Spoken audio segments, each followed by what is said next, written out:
Hello everyone, welcome to the second part of my video about beers, and this time I'm gonna show you the bottles I have kept from my favorite beers flavor-wise. Okay, let's just start, not brag too much about it. Here is the beer from Ale Browar, literally the ale brewery in Poland. It's called Hoppy Knut, and it's DDH Black Quake IPA. And this was a very interesting beer. I wasn't really sure what the Quake thing is.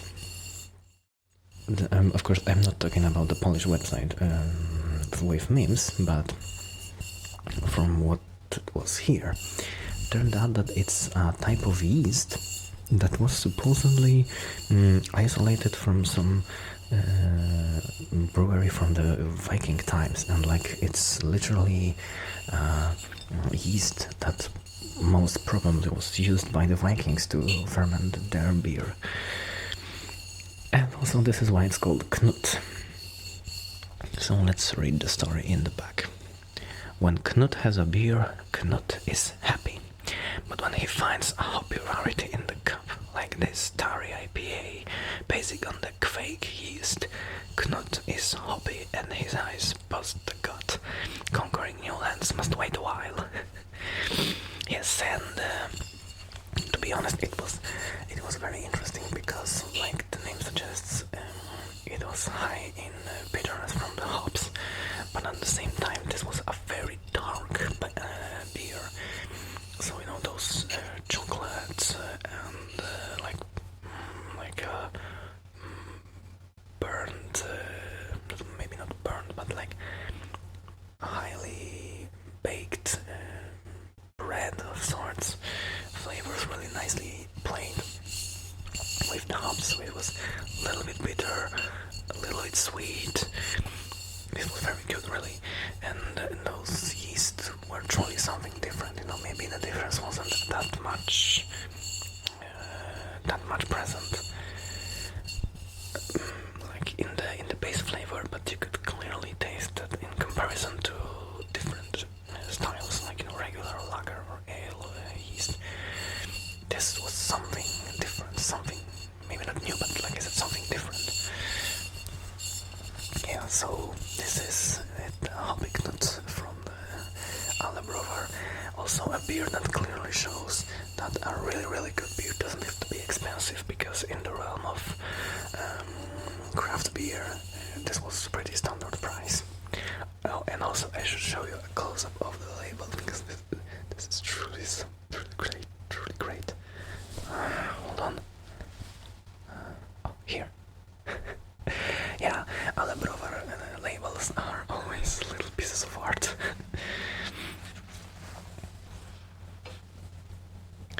The next one is not really a craft beer, but it was very tasty nonetheless.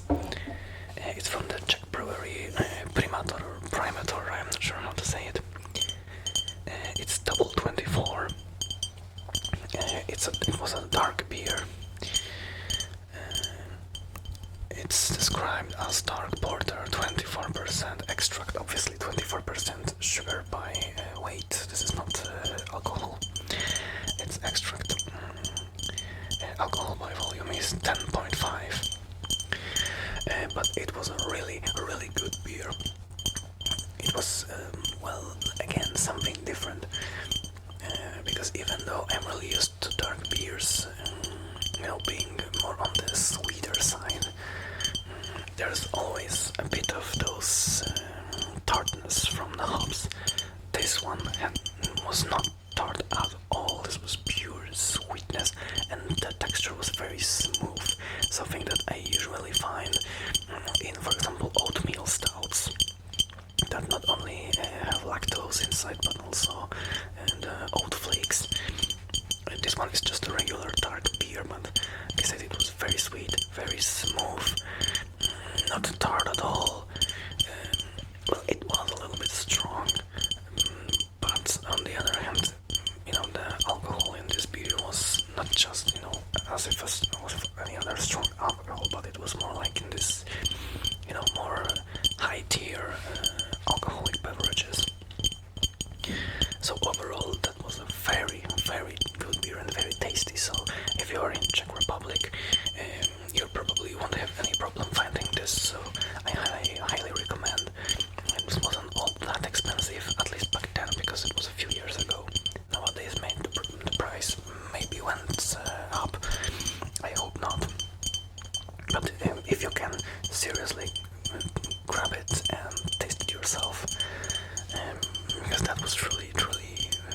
nice beer, and hence why I kept the bottle also.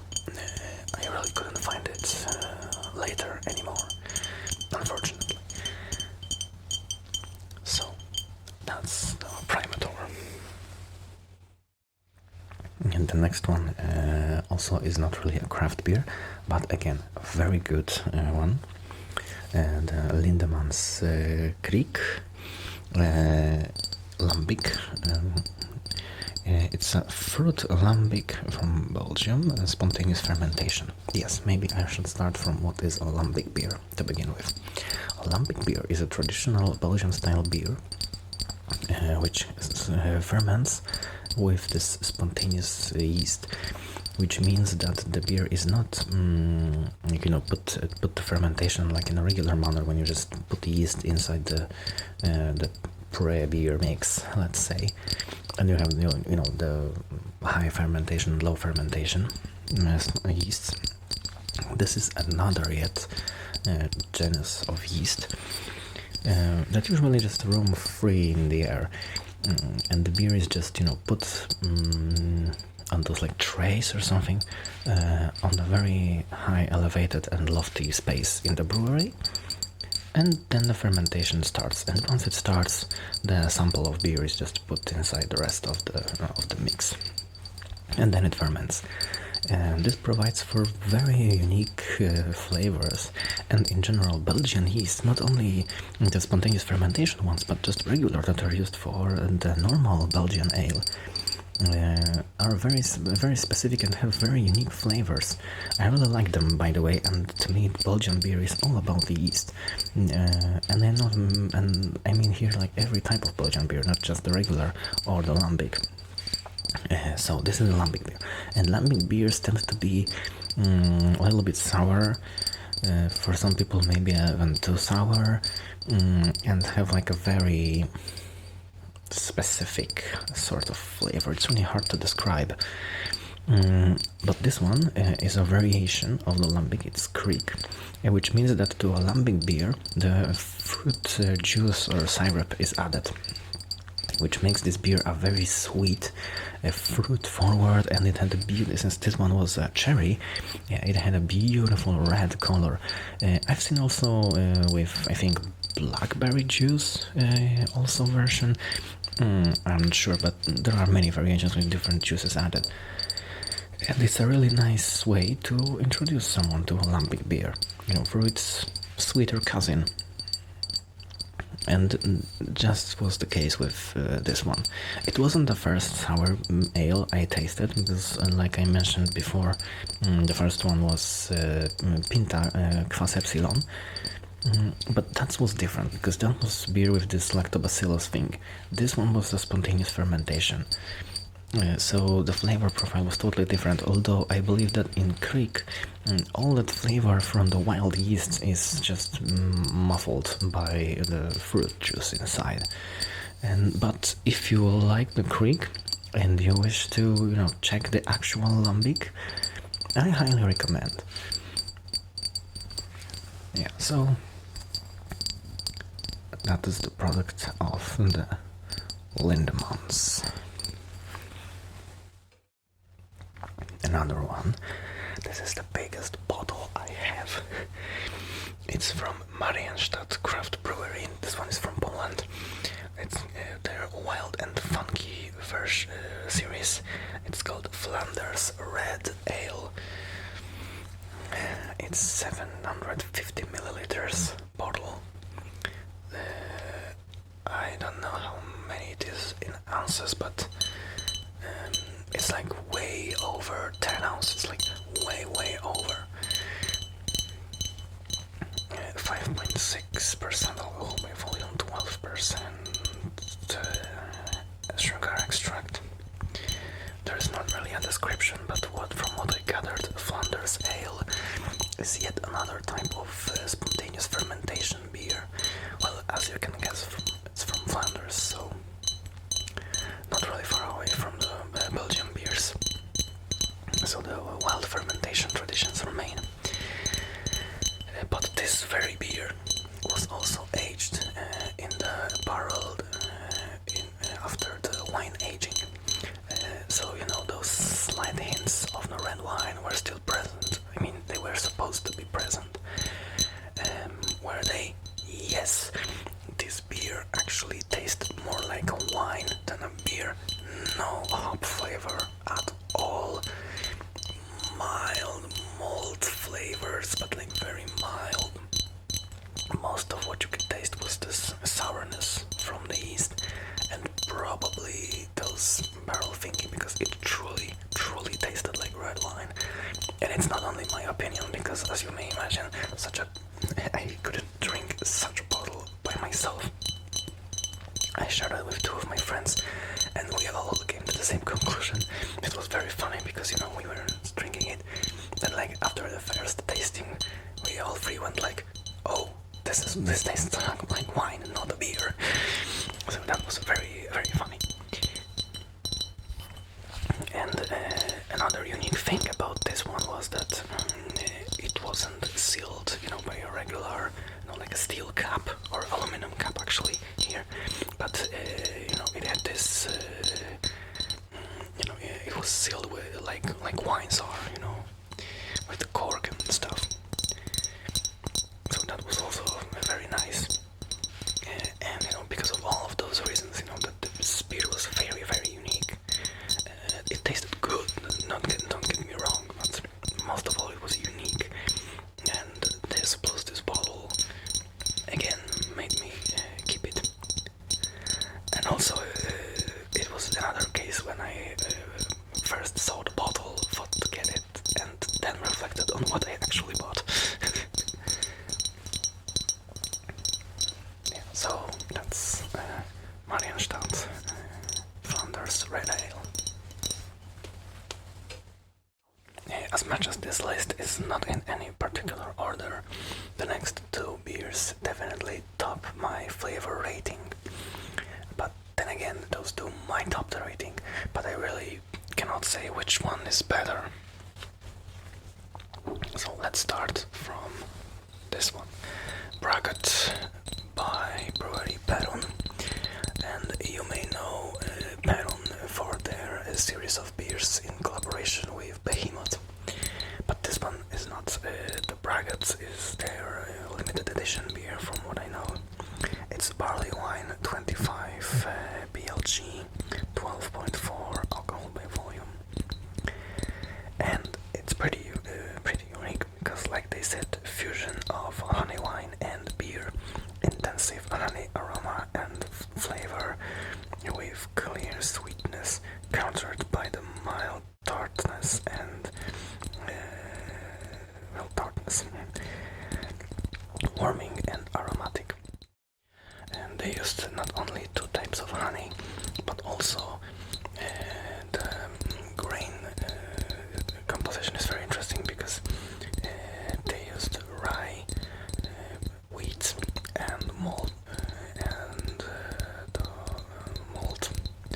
but also they added oat flakes. So we have basically all four basic grains, and I always have a soft spot for the beers that use all four basic grains. I don't know why. And the beer truly lives to this description.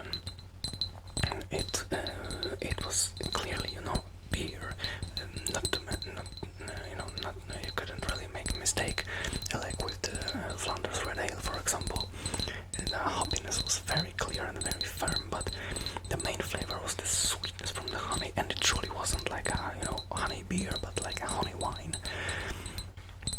And believe me, there is a difference because, you know, sometimes you have those beers that have added honey, and you know, this is just a sweet beer, you know, nothing more. But this was truly more like a hopped honey wine, with the, you know, addition of all the grains like in beer. So this truly lived to the description and was very good. You know, it felt like drinking a very, you know, high tier exclusive alcoholic beverage, and it wasn't really all that expensive. To be honest, I mean, it was for a beer, but you know, there are some bottles that can get ridiculously expensive. And if you ever, I don't know if it will be available again because that was apparently a limited brew. But I hope it will, because that's truly amazing beer. So, the Baron Bracket Barley Wine. And now for the final, my first ever top tier beer, at least to me top tier. Hypnos by the Polish brewery Olympus. It's Belgian American Riss. When I saw this, I simply couldn't contain myself, really.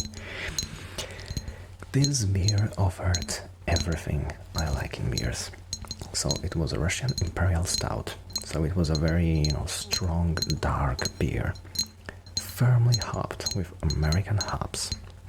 So those citrus aroma and then tartness in the flavor was really nicely countering the sweetness from the stout base, and then it all was just put together by those Belgian yeast, with their very typical, like the banana slightly maybe aroma and flavor. So, I was just overwhelmed with this beer, truly. Unfortunately, I couldn't really find it ever again. That's the story, unfortunately, with most of those very good beers, that I simply cannot find them anywhere else. The only thing I would maybe do to improve, although I'm not sure it would work because of the Belgian yeast and the American hops, but I think this beer might also use some aging. Like put them in bourbon barrels for a month, for example. That would. But then again, I'm not sure if it would work because the American hops tend to age not all that well. And let's read what they have to say. Hypnos, god and personification of sleep. He was a twin brother of Thanatos and the father of Morpheus, Phobetor and Phantasos. He lived in a dark cave, entrance to which was overgrown by poppy and other hallucinogenic plants. And, 9.5 alcohol by volume, 24% sugar. So, those of you who know anything about beer probably already can see that it's not all that deeply fermented. But to be honest, I'm not sure if it was a matter of my condition when I drank it. Maybe there was something wrong with me, or I don't know.